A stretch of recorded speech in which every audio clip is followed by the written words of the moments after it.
बिल्कुल बंद आवाज से। माओ बहनों से गुजारिश है कि बहुत संजीदगी का माहौल बनाए रखें और जो मैं बातें आपके सामने पेश करूं उन्हें तवज्जो के साथ सुने। ये कोई मेला ठेला नहीं है बल्कि उर्स की महफिल है। आपको कम तादाद में आना चाहिए था और आ गई हैं, तो अब यहाँ सुनिए और सुनने दीजिए, ये हमारी जिम्मेदारी है। मोहतरम बुजुर्ग और दोस्तों, मैंने जो आयत करीमा आपके सामने पेश की है वो आयत करीमा हम और आप सबको अपने मुहासबे की दावत देती है और हमारी आंखें खोलती है कि इंसान कहाँ फ़ायदे में रहता है, कहाँ नुकसान का शिकार होता है और क्यों नुकसान का शिकार होता है।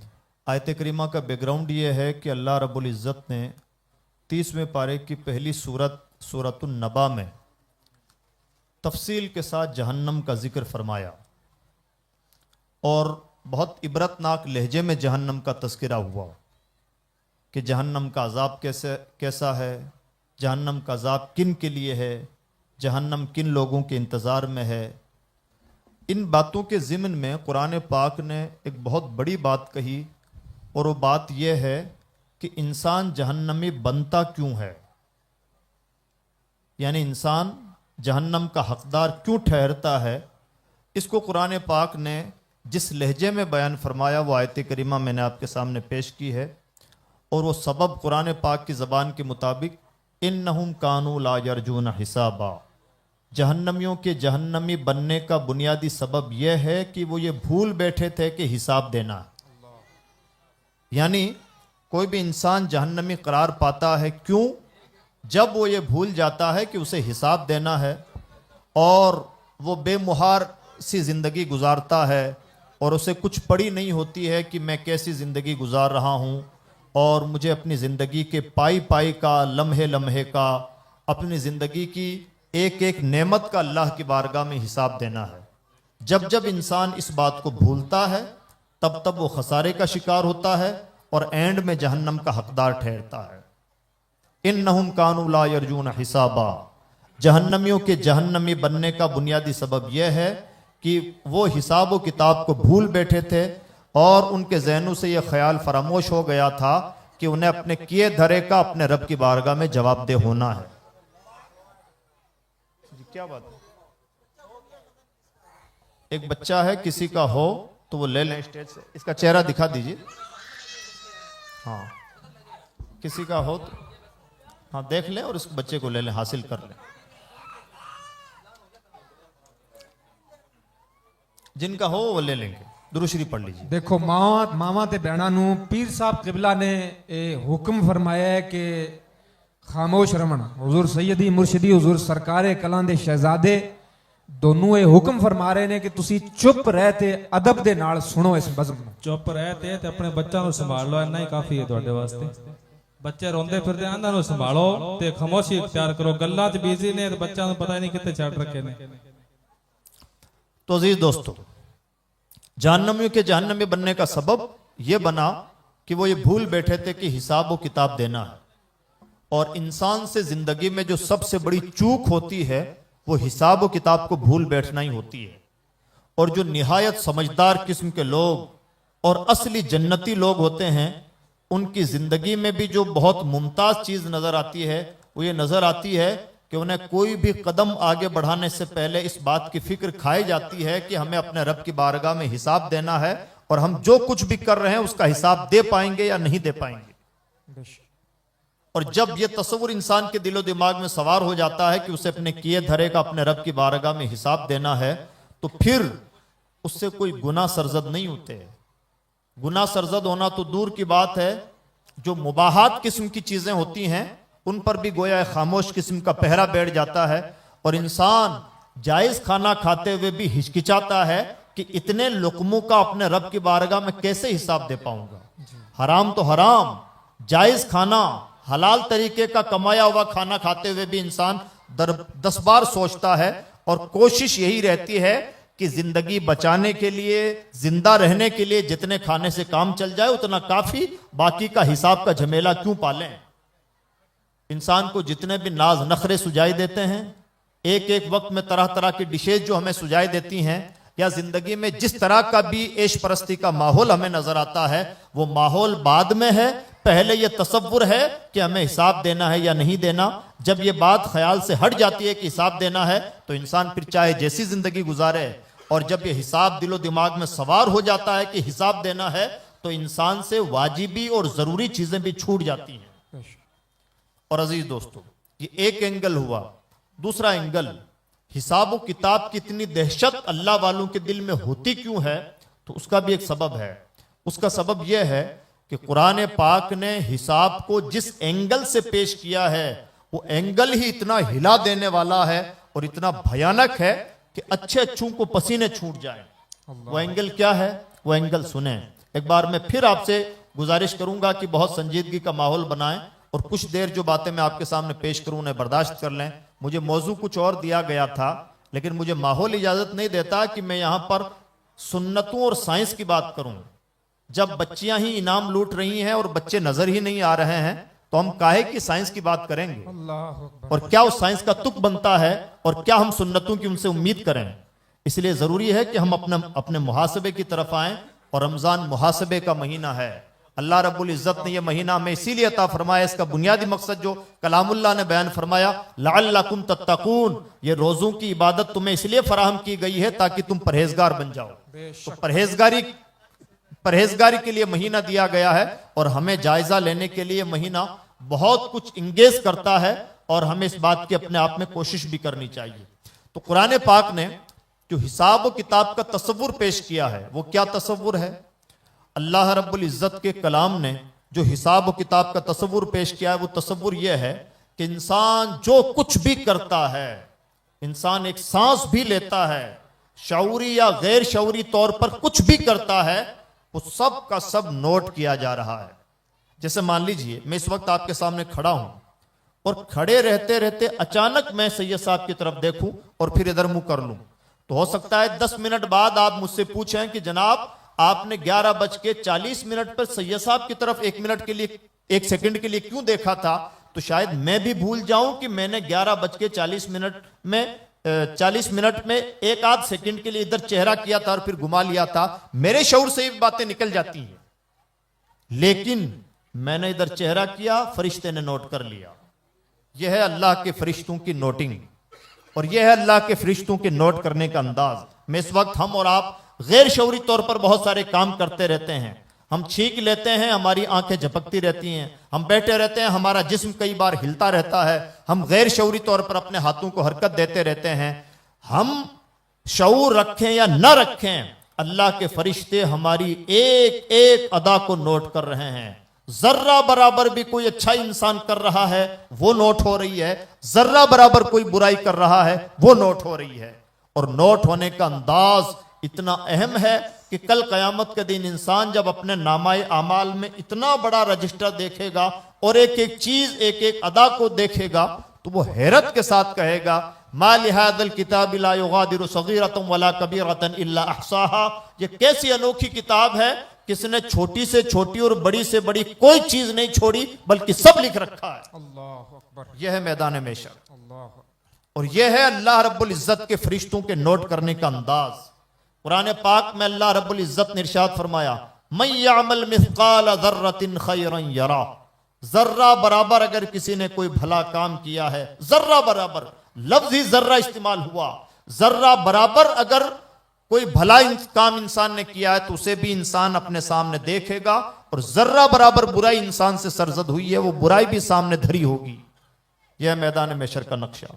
और अब इतना ही नहीं कि छोटी छोटी अदाएं नोट की जा रही हैं, नोट की जा रही हैं, कैलकुलेशन हो रखा है, और इंसान के सामने कयामत के दिन सिर्फ पेश किया जाना है।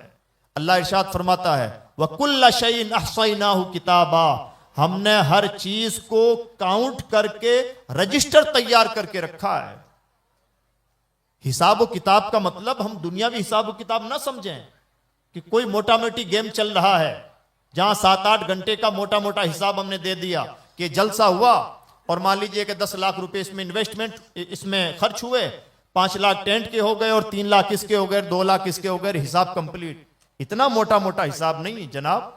मैदान मैशर में एक एक चीज का हिसाब है। और हिसाब का आलम यह है, पढ़े लिखे नौजवान अगर मौजूद हों या पढ़ी लिखी बहनें मौजूद हों तो उन्हें तजुर्बा होगा कि जब हम एक्सेल शीट पे किसी चीज का हिसाब करते हैं, कैलकुलेशन करते हैं, तो एक्सेल शीट की खूबी यह होती है कि आप ऊपर से एक एक चीज काउंट करते रहिए, जोड़ते घटाते बढ़ाते रहिए, अपनी इनकम लिखते रहिए या अपने खर्चे लिखते रहिए, नीचे ऑटोमेटिकली कैलकुलेशन होता रहता है।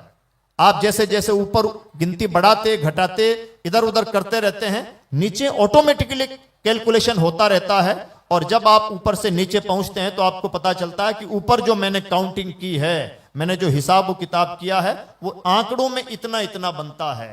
अल्लाह इरशाद फरमाता है वकुल्ला शैइन अहसैनाहु किताबा, हमने हर चीज को हिसाब करके रजिस्टर तैयार करके रखा है। यानी कल कयामत के दिन कोई लंबी चौड़ी गणित का फलसफा नहीं होगा कि एक एक चीज में बहुत ज्यादा लेदे हो रही है, बल्कि सब कुछ काउंटेड है, सब कुछ लिखा हुआ है, सब कुछ रेडी है। और इतना ज्यादा और मुकम्मल अंदाज में रेडी है कि अल्लाह इरशाद फरमाता है कफा बि नफ्सिकल यौम हसीबा, ए बंदे आज अपना हिसाब खुद ही कर ले। अल्लाहु अकबर। हिसाब वहां किया जाता है जहां झोल झाल हो, हिसाब वहां किया जाता है जहां इफबट हो, जहां कुछ नहीं है, सब कुछ कंप्लीट है, एकदम रेडी फाइल है। वहां काहे का हिसाब, सिर्फ यह देखना बाकी रह जाता है कि मैं जन्नती हूं या जहन्नमी। दाएं हाथ में हिसाब किताब थमाया जाता है, खुशनसीब, बाएं हाथ में थमाया जाता है, ठिकाना जहन्नम। सिर्फ इतना सा खेल बाकी रह जाता है। और अब जो मैदान मैशर में हिसाब होगा तो हिसाब की कैफियत भी सुन लें। हिसाब के लफ्ज से कई बार हम गलतफहमी का शिकार हो जाते हैं। हमारे जहन में यही दुनिया का मोटा मोटा हिसाब होता है, हमें अंदाजा ही नहीं कि मैदान मैशर का हिसाब बोलने के लिए हिसाब बोला जा रहा है, लेकिन वो हिसाब है कितना बारीक और पेचीदा हिसाब। अल्लाह रब्बुल इज्जत इरशाद फरमाता है सूरह यासीन में, कयामत के दिन चूंकि इंसान की जबान सबसे ज्यादा बोलती है और इंसान को बोलने की ताकत क्या मिली, इंसान बड़ा बेबाक हो गया, जो चाहे बोल दिया, जो चाहे कह दिया, जबान बेमुहार है, जिस तरह से भी इंसान चाहता है बोल बैठता है, उससे कोई फिक्र लायक नहीं होती कि मुझे अपने एक एक लफ्ज का अपने रब की बारगाह में जवाबदेह होना है।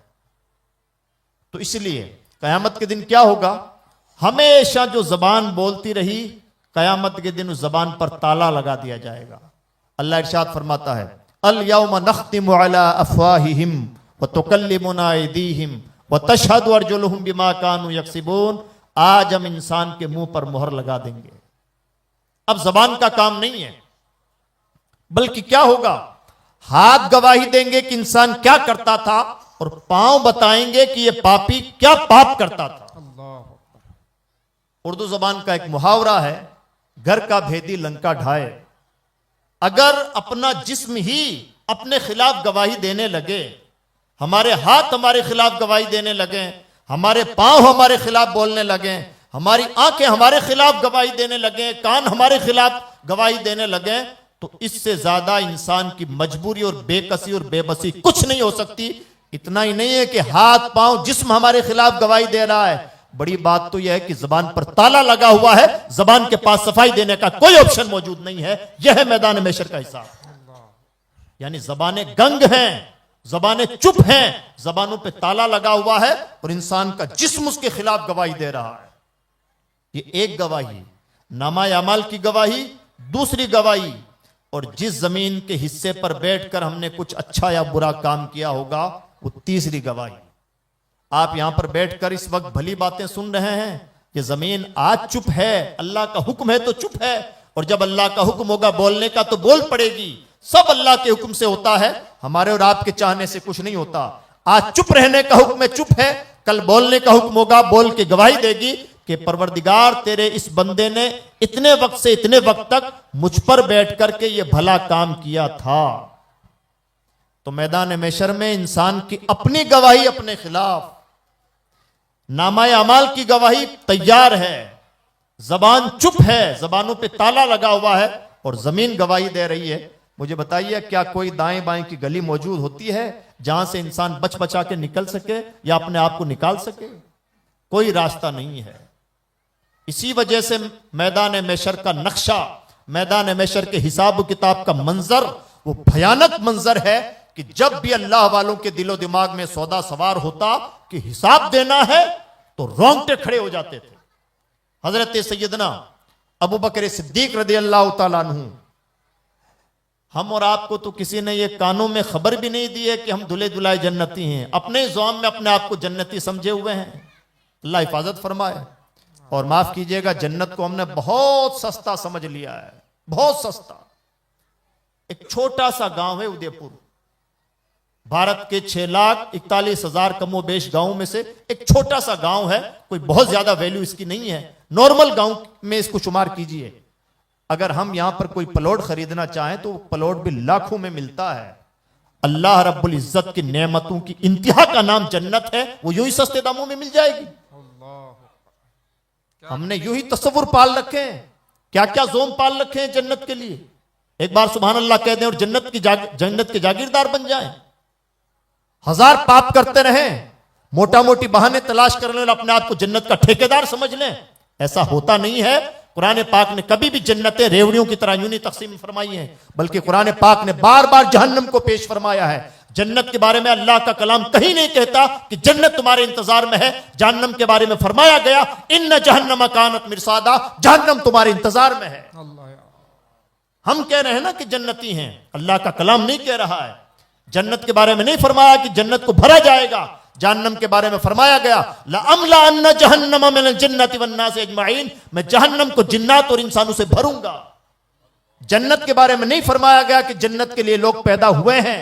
जहन्नम के बारे में फरमाया वलक़द ज़रअना लिजहन्नम कसीरम मिनल जिन्न वल इंस, हमने बहुत सारे जिन्नात और इंसान को पैदा ही जहन्नम के लिए किया है, पैदा ही जहन्नम के लिए हुए हैं बहुत सारे जिन्नात और इंसान। ये अल्लाह की किताब। जन्नत के बारे में नहीं फरमाया तुम सबको जन्नत देखना है। जहन्नम के बारे में वाज़े तौर पर इरशाद फरमाया ताकीदी लहजे में ला तरावुन्नल जहीम, ऐ लोगों तुम सबको जहन्नम देखना है। यह अल्लाह का कलाम। जन्नत रेवड़ियों की तरह नहीं बांटी, अल्लाह के कलाम ने जहन्नम को बार बार पेश किया है। जन्नत में ठिकाना इतना आसान है, ना कुछ करना ना धरना, दुल्हे दुल्हाए जन्नती। हदीस पाक में वाज़े तौर पर हुक्म फरमाया, इरशाद फरमा दिया गया, निशानदही कर दी गई और तमाम गलत फहमियां निकाल दी गई। फरमाया गया हुफ़्फ़तिल जन्नतु बिल मकारिह, अल्लाह रब्बुल इज्जत ने जन्नत को नफ्स पर गिरा गुजरने वाली चीजों से ढांप रखा है। जब इंसान मुसलसल वो करता है जो नफ्स नहीं चाहता, तब जन्नत के कोनों में जगह मिलती है। अपने आप को इतने आसानी से जन्नती ना माने। और यही वजह है कि जो सचमुच जन्नती थे रोंगटे खड़े रहते थे अल्लाह की खशियत से, दहशत खाते थे, रोते रहते थे, बिलखते रहते थे।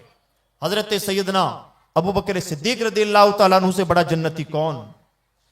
लेकिन बार बार जब हिसाब का तस्वुर दिलो दिमाग पे सवार होता, अपने मुंह में कंकर रख लेते और कहते इस जबान ने मुझे बर्बाद कर दिया है, इस जबान के बोले हुए एक एक लफ्ज का मुझे अपने रब की बारगाह में जवाब देना है। हजरत सैयदना फारूक आजम रज़ियल्लाहु तआला अन्हु पर जब जाओ में हिसाब का रेशा तारी होता तो फरमाते काश बड़ा अच्छा होता मेरी मां ने मुझे पैदा ही ना किया होता। ये उन लोगों की बोलियां हैं जिन्हें अल्लाह के रसूल ने जन्नत का जागीरदार बताया है। हमें तो किसी ने ख्वाब में आके झूठ मूठ भी नहीं कहा कि जनाब आपके लिए जन्नत तैयार है। हम अपने ही ज़ौम में जन्नती बने बनाए फिरते हैं। जो असली जन्नती थे उनकी ये कैफियत हुआ करती थी। इसलिए अजीज दोस्तों, किसी तरह के ज़ौम में न रहें। समझदार बंदा वो है जो हर वक्त इस बात को पेश नजर रखे कि मुझे अपने रब की बारगाह में अपने एक एक अमल का हिसाब देना है। और जब हिसाब किताब की हम इस्लामी तालीमात की रोशनी में बात करते हैं तो तमाम ज़ौम निकल जाते हैं, कोई बचा हुआ नहीं है हिसाब के मरहलों से। ना उलमा महफूज हैं, ना हाजी महफूज हैं और ना ही कोई नमाजी महफूज है। हदीस में सराहत की गई कि बहुत सारे नमाजी ऐसे होंगे कि उनकी नमाजें उनके मुंह पर मार दी जाएंगी और बहुत सारे हाजी ऐसे होंगे कि उन्हें घसीट के जहन्नम में डाला जाएगा और बहुत सारे उलमा ऐसे होंगे कि उन्हें घसीट कर फरिश्तों को हुक्म होगा कि जहन्नम में धकेल दिया जाए। वजह साफ है। दुनिया को तो आंखों में धूल झोंकी जा सकती है, अल्लाह के फरिश्तों से कुछ नहीं छुपा हुआ है। अल्लाह रब्बुल इज्जत की कुदरत से हमारे दिलों की नियतें नहीं छुपी हुई हैं और हमारे दिलों के मफासिद नहीं छुपे हुए हैं। और सबसे बड़ी खोड़ तो यहीं पर है। दुनिया के सामने बड़े साफ सुथरे पाकीज़ा बन जाते हैं, अंदर साफ नहीं होता।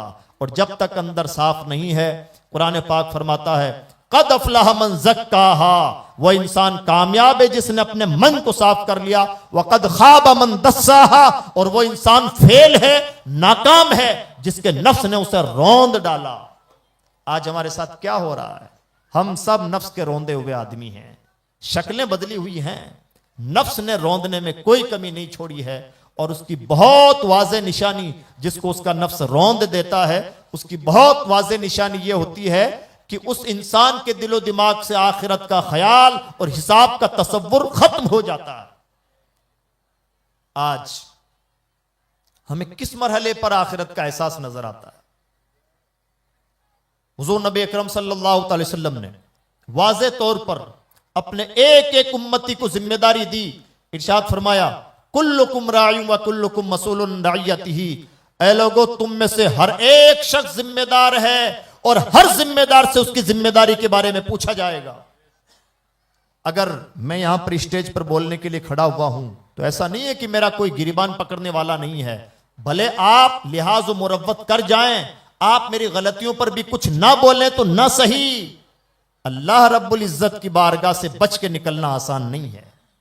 अगर ये जलसा किसी ने सजाया है तो ऐसा नहीं है कि वो आजाद हैं, इस जलसे में अपनी मर्जी के मुताबिक जो चाहे सो करें। या उर्स किसी ने सजाया है तो उर्स में आजाद हैं और जैसे चाहे खर्च करें। या किसी भी कमेटी का, किसी भी निजाम का कोई इंसान सरपरस्त है, कोई सदर है, कोई सेक्रेटरी है, कोई कमेटी का जिम्मेदार है, कोई किसी भी लेवल पर किसी भी चीज का जिम्मेदार है, तो हो सकता है कि दुनिया की आंखों में धूल हो और दुनिया उसकी गिरफ्त न कर पाए, लेकिन कयामत के दिन इंसान बच नहीं पाएगा।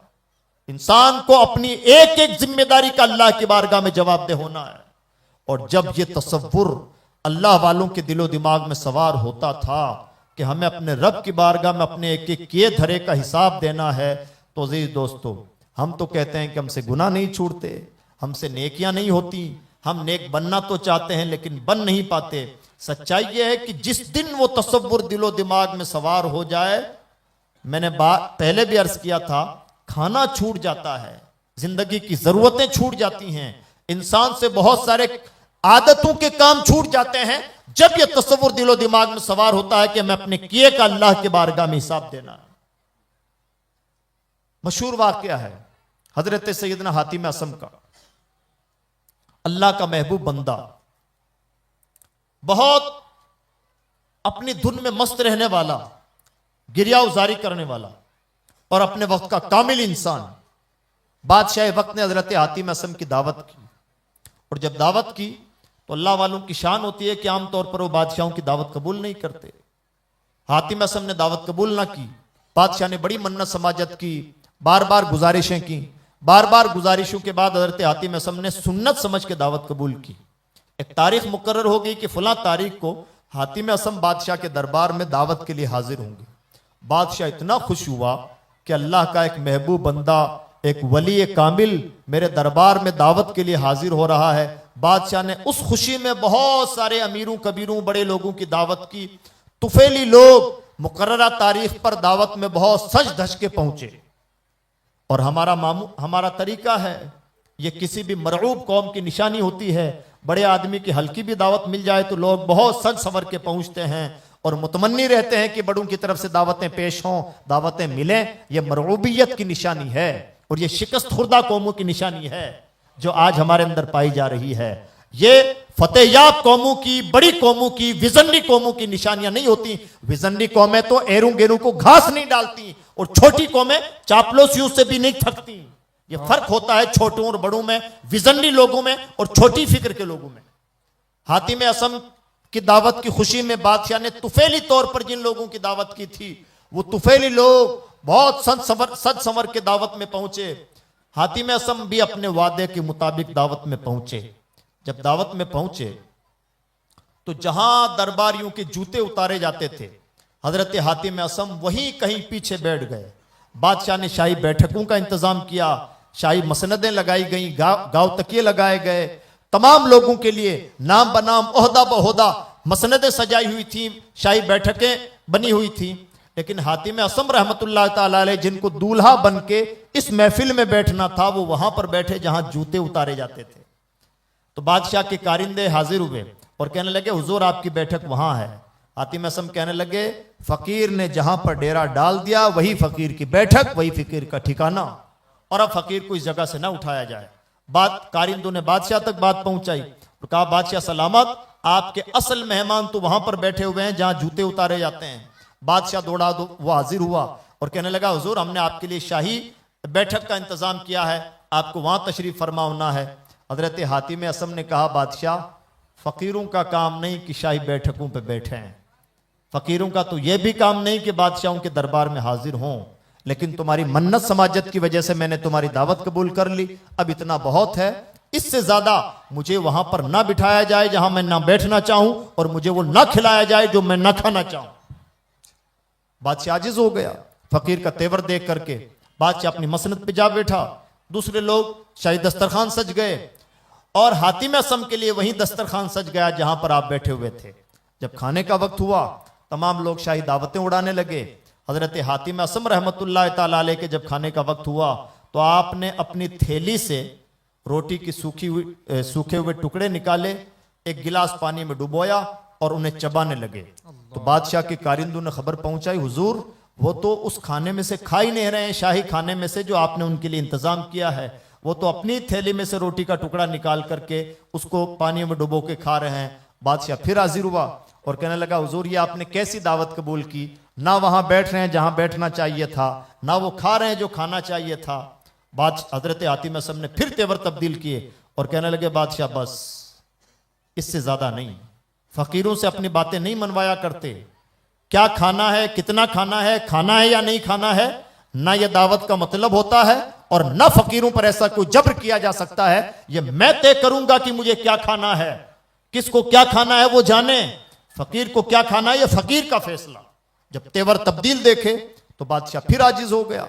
बादशाह फिर एंड में बादशाह ने अपने दिल को इसी बात पर तसल्ली दे ली कि और कुछ ना सही अल्लाह का बंदा मेरे दरबार में हाजिर तो हुआ, यही उनका एहसान सही। जब सब लोग शाही दस्तरखान की दावतें उड़ा चुके और सब खा पी चुके तो हजरत हातिम असम ने उस मौके पर अपना काम किया और फकीरों का यही काम होता है। अल्लाह हमें ऐसे फकीर नसीब फरमाए। आमीन। हम लोग भी अलग अलग शक्लों में कहीं ना कहीं तुफैली शाही दस्तरखान की दावतें उड़ाने वाले बन गए हैं। फर्क इतना है कि शाही दस्तरखान हमें मिलता ही नहीं किस्मत की वजह से, वरना ऐश और आराम में हमारे भी कोई कमी नहीं है और मिजाज हमारा भी बदला हुआ नहीं है। हमारा मिजाज भी उन्हीं तुफैलियों का मिजाज है, हमारा मिजाज आज भी हातिम असम का मिजाज नहीं है। जब सब लोग दावत उड़ा चुके, हातिम असम ने उस मौके का फायदा उठाया और बादशाह के कारिंदों से कहा, जो खुद्दाम थे उनसे कहा कि मुझे अंगीठी चाहिए जिसमें आग के अंगारे सुलग रहे हों। लोगों ने समझा कि हो सकता है कि बाबा को ताप हासिल करना हो, बाबा तापना चाहते हो, गर्मी हासिल करना चाहते हो, इसलिए मांग रहे हो। तो अंगीठी हाजिर की गई, कोयले उसमें सुलग रहे थे। हजरत हातिम असम के सामने जब अंगीठी आई तो हजरत हातिम असम अपनी जगह से खड़े हुए और उस आग की अंगीठी पे खड़े हुए और खड़े होने के बाद में कहने लगे, करीब रोटी का एक सूखा टुकड़ा खाया है, दुनिया की आग में खड़े होकर हिसाब दे रहा हूं, कयामत के दिन मुझ गुनहगार से हिसाब ना लेना, कयामत के दिन हिसाब देने की पोजीशन में नहीं। और फिर कहने लगे, लोगों आप लोगों ने तो शाही दावत उड़ाई है, आओ और अपने रब की बारगाह में हिसाब दो। किसकी मजाल की हिसाब दे सके? कहने लगे, हिसाब नहीं दे पा रहे हो, एक वक्त के खाने का भी हिसाब नहीं दे पा रहे हो। और फिर तेवर तब्दील करके कहने लगे, एक वक्त के खाने का दुनिया की आग में हिसाब देते हुए हिचकिचाहट महसूस होती है और जिंदगी पर खाते हुए यह एहसास भी नहीं होता कि जहन्नम की आग के सामने हिसाब देना है। जब जब इंसान के दिलो दिमाग में तस्वुर बैठता है कि हिसाब देना है, अच्छे अच्छों का खाना छूट जाता है। शर्त यह है कि तस्वुर पैदा तो हो। अभी हमारी जिंदगी का सबसे बड़ा प्रॉब्लम यह है कि हम तूले अमल के शिकार हैं। हम ये मान के चल रहे हैं कि गोया अभी 200 साल जीना है और कब सुबह टपक जाए कानों कान खबर नहीं होती। यही है इंसान की सबसे बड़ी गफलत। और इसी वजह से अल्लाह के कलाम ने बहुत सलीके से मुहर लगाई है। अल्लाह का कलाम इरशाद फरमाता है, अल्हाकुमुत तकासुर हत्ता ज़ुरतुमुल मकाबिर। ऐ लोगो, तुम्हें लालच ने गाफिल कर रखा है और तुम्हारा इलाज यह है कि कब्र में जा थमको। यह है हमारा प्रॉब्लम और यह है हमारा सॉल्यूशन। इसलिए अजीज दोस्तों, आज के दौर में हमारी सबसे बड़ी जिम्मेदारी बनती है कि हम अपने आप का मुहासबा करें। हम जो कुछ भी कर रहे हैं, जिस जिम्मेदारी पर भी हैं और किसी जिम्मेदारी पर न सही, अपने घर के मेंबर होने के नाते तो हमारे ऊपर कोई जिम्मेदारी आयद होती होगी। हमारी जिम्मेदारी बनती है कि उस जिम्मेदारी के बारे में भी बासपुरुष का ख्याल रखें और ये बात कभी ना भूलें कि अपने रब की बारगाह में छोटी से छोटी, बड़ी से बड़ी हमारी जो भी जिम्मेदारी जिस शक्ल में भी है, अल्लाह की बारगाह में जवाबदेह होना है। बड़ा आसान है स्टेजों पे आके मालाएं पहन लेना, बड़ा मुश्किल है माला पहनने का हिसाब देना। बड़ा आसान है सदर साहब, सेक्रेटरी साहब, फलां साहब और पंच पटेल बन जाना, बड़ा मुश्किल है अपने पंच पटेली का हिसाब दे पाना। बेशक। और बड़ा मुश्किल है अल्लाह की बारगाह में अपने इस तरह की जिम्मेदारियों से नबुर्द आजमा हो पाना। और आज के दौर में तो कतन मुश्किल है और हमसे बड़ी चूक हो रही है। ना हम अपनी औलाद के सामने माँ बाप होने का हक अदा कर पा रहे हैं, ना माँ बाप के सामने सच्ची औलाद होने का हक अदा कर पा रहे हैं, ना मुआशरे के सामने मुआशरे का एक जिम्मेदार फर्द होने का हक अदा कर पा रहे हैं, और न ही हमने अपनी ली हुई जिम्मेदारियों का सही तौर पर हक अदा कर पा रहे हैं। और यह सबसे ज्यादा खसारे का सौदा होता है। बल्कि कुरान पाक की जबान में बात कीजिए तो इंसान के जहन्नमी बनने का राज ही यह है कि वो हिसाब किताब को भूल बैठे, उसके दिलो दिमाग से यह सौदा निकल जाए कि मुझे अपने रब की बारगाह में हिसाब देना है। इसलिए अजीज दोस्तों, अपनी जिम्मेदारियों का एहसास करें। बतौर उम्मत मुस्लिमा अब मैं अपने होमवर्क पे आता हूं। मुझे माहौल इजाजत नहीं देता, मैं गैर संजीदा माहौल में बहुत ज्यादा बड़बड़ाने वाला आदमी नहीं, इसलिए मुझे माहौल गैर संजीदा माहौल इजाजत नहीं देता कि मैं अपनी गुफ्तगू को तूल दूं। आदत के मुताबिक ये मेरी मजबूरी है, मिली दर्द की मजबूरी है। होमवर्क सुन लें अपना, और ये अपनी जिम्मेदारियां भी हैं।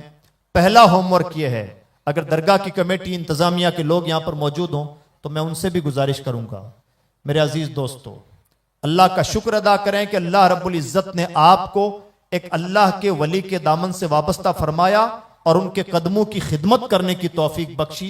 यह आपके लिए सादत की बात है। लेकिन साथ ही साथ ये बात भी दिमाग में रख लें, अल्लाह वालों की असल खुशी ना कोई चादर है, ना कोई फूल है, ना नजर नियाज है, ना उर्स फातिया है। अल्लाह वालों की जिंदगी का असल मिशन यह है कि वो जिस काम को करने के लिए यहां तशरीफ लाए थे या जिंदगी भर जो काम करते रहे, वो काम जो कर रहे हैं वही है उनके सच्चे वफादार और उनके महबूब और उनसे फैज पाने वाले। और जो लोग वो काम नहीं कर रहे हैं, भले सुबह से शाम तक गरीब नवाज के सिरहाने खड़े रहे, सच्ची बात यह है कि महरूमुल किस्मत इंसान है। इससे फर्क नहीं पड़ता कि आप हर छठी को अजमेर शरीफ हाजिर होते हो या जिंदगी में एक बार भी अजमेर शरीफ नहीं जा पाते। फर्क इससे पड़ता है कि आप जहां रह रहे हैं, आप मोइनुद्दीन की जिंदगी का मिशन पूरा कर रहे हैं या नहीं कर रहे हैं। जो जहां कहीं भी है उनकी जिंदगी का मिशन पूरा कर रहा है तो वही है सच्चा मोइनी और गरीब नवाज का महबूब और गरीब नवाज की बारगाह से फैज पाने वाला। और अगर कोई उनके मिशन को शर्मिंदा ताबीर नहीं कर रहा है तो भले सुबह से शाम उनके दरबार में हाजिरियां देता रहे, सच्ची बात तो यह है कि वो फैजियाब इंसान नहीं है। अल्लाह वालों की जिंदगी का मिशन छोटा मिशन नहीं होता। अल्लाह वालों की फिक्र छोटी फिक्र नहीं होती। अगर इमामुल अंबिया सैयदुल मुरसलीन ने संजर की सरजमीन पर पैदा होने वाले एक बच्चे को अजनबी भारत का नक्शा दिखा करके भारत में भेजा है, ना तो भेजने वाला बेमकसद भेज रहा है, ना आने वाला बेमकसद आ रहा है। कहां है वो मकसद? किस लिए तशरीफ लाए थे वो? क्या सिर्फ इसीलिए कि चंद चादरें उनके मजार पे चढ़ा दी जाएं? ये अकीदतों की बात हो सकती है। हम अहले सुन्नत व जमात का नजरिया है कि तमाम मामूलात जो हम अंजाम देते हैं वो जवाज के दर्जे में हो, शरई नुक्ता नजर से तो सब जायज हैं, बेहतर हैं, अच्छे काम हैं। लेकिन सच्ची बात तो यह है कि गरीब नवाज का मिशन तो इतना छोटा ना था। गरीब नवाज का असल मिशन तो यह है लाखों लाख लोगों के दिलों की दुनिया बदल दी जाए और उनके सीनों में छुपे हुए कुफ्र को मिटा करके ईमान नक्श कर दिया जाए। जो इंसान वो काम कर रहा है वही है सच्चा मोइनी और वही है गरीब नवाज का असल चाहने वाला, चाहे वो सुबह से शाम उनके दरबार की हाजिरियां भरे या जिंदगी में कभी हाजिरी ना दे। यही मकसद होता है अल्लाह वालों की जिंदगियों का। असल बात यह नहीं है कि आप दरगाह के ट्रस्टी हैं, जिम्मेदार हैं। असल बात यह है कि साहिबे मजार की जिंदगी के मिशन को पूरा करने की आप कोशिश कर रहे हैं या नहीं। अगर आप कोशिश कर रहे हैं तो खुशकिस्मत हैं, आप फैजियाब हैं। और अगर आप कोशिश नहीं कर रहे हैं तो भले 10 साल, 15 साल, 25 साल आप जिम्मेदार बने रहिए। हो सकता है कयामत के दिन इन्हीं को चेहरा दिखाना मुश्किल हो जाए। जिम्मेदारियां और जिम्मेदारियों का मुहासबा ये पैरेलल चलने वाली चीजें हैं, हमेशा साथ साथ चलती हैं। जिम्मेदारियां सिर्फ खुश होने की चीज नहीं है, हार और फूल पहनने की ही चीज नहीं है। जिम्मेदारियां फंसने का भी सबसे नाजुक मरहला होता है। इसलिए अपनी जिम्मेदारियों का एहसास करें। जिम्मेदारियां क्या हैं? दरगाह है तो दरगाह का जो भी इहाता है, मुझे नहीं मालूम कि यहां की सिचुएशन क्या है। यहां एक जबरदस्त स्कूल होना चाहिए, हॉस्पिटल भी होना चाहिए, गरीबों की कफालत का काम होना चाहिए, इलाके के मसाइल का हल यहां से निकाला जाना चाहिए। यह है करने के काम। और अगर इन कामों को प्रैक्टिकल तौर पर देखना चाहें तो आप साउथ के लोगों को देखें, वहां के मज़ारात का जायजा लें, आपको खुशी होगी। हजरत मालिक इब्ने दीनार रज़ियल्लाहु तआला अन्हु का मज़ार मुबारक एक जगह है, इधर मालिक इब्ने दीनार के नाम से कोई मदरसा है, उस तरफ देखिए तो फला कॉलेज, इधर देखिए तो फला कॉलेज, इधर फला कॉलेज, इधर कॉलेजेस की एक लाइन है और इस तरफ गेस्ट हाउस हैं, इधर हॉस्पिटल है और तरह तरह की रिफाई चीजें हैं जो अल्लाह की मखलूक के काम आ रही हैं। और यही है अल्लाह वालों की जिंदगियों का असल मिशन और असल मकसद। यह है करने के काम। तो ये करने के काम अंजाम दीजिए ताकि आपकी नस्लों का भला हो। आप लोग जो यहां पर बैठे हैं, यह तो कमेटी के काम। आपका काम क्या है? आपका काम यह है कि अपने बच्चों को संभालिए।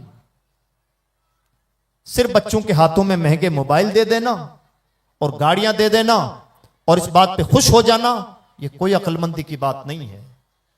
आज का जमाना बहुत एडवांस जमाना हो चुका है। आज हम अपने वजूद की भी कीमत चुका रहे हैं और इन हालात में भी अगर हमने अपने आप को संभाला ना दिया, हमने अपनी जिम्मेदारियों का एहसास ना किया और अपनी रविश तब्दील ना की, आने वाला जमाना कयामत का जमाना है। मुश्किल होता जा रहा है इतना ओपनली बातें कर पाना, मुश्किल होता जा रहा है इस शिनाख्त के साथ सफर कर पाना, मुश्किल होता जा रहा है कहीं पर अपना नाम हामिद बताना। और इन नाजुक हालात में भी हम तरह तरह की गलतफहमियों का शिकार हैं और लायानी कामों में उलझे हुए हैं। अगर कल कयामत के दिन जिनका कलिमा पढ़ते हैं उन्होंने पूछ लिया कि ऐसे नाजुक हालात में तुमने मेरी उम्मत के लिए क्या किया था, तो क्या हमारे पास कोई जवाब होगा? और ये हम सब की जिम्मेदारी है, चाहे अहले स्टेज हो या आवाम हो। हम अहले स्टेज भी हजरत हुजूर के मरहलों से जरा नीचे आने की कोशिश करें। हम भी बहुत नॉन प्रैक्टिकल हो गए हैं और उसका बदतरीन खमियाजा भुगत रहे हैं। कब अच्छे अच्छे लोग कब्रों में जा धमक रहे हैं, हमारा वजूद भी कोई माना खेज वजूद नहीं रहा है। हम अपनी जान में ही बड़े बने हुए हैं। सच्चाई यह है कि ना हमारे पास बड़ापन है ना हमारी मिल्लत के पास बड़ापन है। इसलिए हमें भी बहुत प्रैक्टिकल होने की जरूरत है। हर कौम प्रैक्टिकल हो गई है, हर कौम आगे से आगे के मंसूबे बना रही है और हम आज भी जाने किस तरह के ज़ौम में अपनी जिंदगियां गुजार रहे हैं। इसलिए अजीज दोस्तों, अपने बच्चों की तालीम पर बहुत फोकस कीजिए, अपने बच्चों की तरबियत पर बहुत सीरियसली फोकस कीजिए, अपने बच्चों की काउंसलिंग करवाइए, अपने बच्चों के टैलेंट पुलिंग कीजिए। और बच्चे स्कूल में तालीम हासिल कर रहे हैं तो स्कूल के दौरान ही उनकी काउंसलिंग करवाइए ताकि आगे के कामयाब मैदानों में बच्चों को डाला जा सके। बच्चे मदरसे में पढ़ रहे हैं तो क्वालिटी एजुकेशन दीजिए, मदरसों को भी डेवलप कीजिए, स्कूलों के अंदर भी क्वालिटी पैदा कीजिए। और जितना ज्यादा पैसा आप तालीम के नाम पर खर्च कर सकते हैं, तालीम के नाम पर खर्च कीजिए। ना शादी ब्याह के नाम पर, ना मकानों के नाम पर, ना गाड़ियों के नाम पर, ना ही जलसों के नाम पर, ना ही मस्जिदों के नाम पर। असल काम वो नहीं है। मस्जिदें भी सादा हों, मदरसे भी सादा हों, जलसे भी सादा हों, उर्स भी और मैयत की रस्में भी सादा हों। निहायत तेजी जिन चीजों में नजर आनी चाहिए थी, कीमत जिन चीजों में नजर आनी चाहिए, वो सिर्फ और सिर्फ तालीम और तरबियत होना चाहिए। यह समझदार कौमों की निशानी। इस्लाम का असल मिजाज भी यही है कि इस्लाम सादा मस्जिदें पसंद करता है। इस्लाम जर्क बर्क मस्जिदें और महंगी मस्जिदें पसंद करना इस्लाम का मिजाज नहीं है। और इसकी तफसील देखना चाहें तो बुखारी शरीफ और हदीस की किताबों में देख लें। मैं उम्मीद करता हूं कि हम अपनी जिम्मेदारियों का एहसास करेंगे। माओ बहनों से भी गुजारिश है कि जरा पर्दे का एहतमाम करें, जरा तो शऊर बेदार करें। क्या हमारा शऊर हमें अंदर से आवाज देता है कि अगर हमें कोई मिसगाइड करने पर आया है तो क्या झोलियां भर भर के मिसगाइड ना कर पाए? ना हमारे पास कोई तहजीब है, ना कोई सलीका शऊर है, ना दुनिया में जीने का ढंग है, ना वाजिबी तालीमात हैं। अल्लाह का शुक्र अदा कीजिए कि जब तक जहरीली हवाएं नहीं चल रही हैं हम महफूज हैं। जिस दिन एक तरफ से जहरीली हवाएं चलने लगेंगी शायद हमारे घर में हमारी इज्जतें बचाना हमारे लिए मुश्किल हो जाए। इसलिए ऐसा नाजुक तरीन वक्त आने से पहले, और वो वक्त बहुत दूर नहीं है, ऐसा नाजुक तरीन वक्त आने से पहले हमें अपने आप को संभाला देने की जरूरत है। मैं उम्मीद करता हूं कि इंशाअल्लाह हम करने के कामों पर फोकस करेंगे। सैयद मकबूल शाह साहब ने बहुत दर्द की बातें की। इस तरह की दर्दमंदी की बातें करने वाले उलमा का, सादात का, अच्छे लोगों का, भले लोगों का, मिल्लत की फिक्र रखने वाले लोगों का सपोर्ट कीजिए। यही आपकी सबसे बड़ी जिम्मेदारी है और यही मिल्लत की खैर खाही है। वरना सच्ची बात तो यह है कि आज के दौर में मौत भी बहुत सस्ती हो चुकी है। हमें सिर्फ और सिर्फ गोया अपनी मौत का इंतजार है। मैं उम्मीद करता हूं कि हम अपनी जिम्मेदारियों का एहसास करेंगे और कहने सुनने से ज्यादा अमल की कोशिश करेंगे। अल्लाह रब्बुल इज्जत दारैन की सादतें अता फरमाए, हम सबको अमली इंसान बनाए, कहीं ज्यादा अमल की तौफीक बख्शे। दौरान गुफ्तगू कोई बात खिलाफ शरा हुई हो तो हम तमाम हाजिरीन अपने रब की बारगाह में सच्चे दिल से तौबा करते हैं। नस्तगफिरुल्लाह ताला व नतूबु इलैह। ला इलाहा इल्लल्लाह मुहम्मदुर रसूलुल्लाह। अस्सलामु अलैकुम व रहमतुल्लाहि व बरकातुहू। माशाअल्लाह, सुभान अल्लाह। हजरत ने बड़े ही अच्छे अंदाज के अंदर अपनी बातें रखी और आप हजरात भी आए हुए हैं। हजरत ने एक मदरसा और बेहतरीन तालीम के लिए इस गांव वालों को जो है नसीहत फरमाई है। मैं भी हजरत की बारगाह में अर्ज करता हूं कि हमारे गांव के अंदर अल्हम्दुलिल्लाह फैजान पीर मोहम्मद बना के नाम से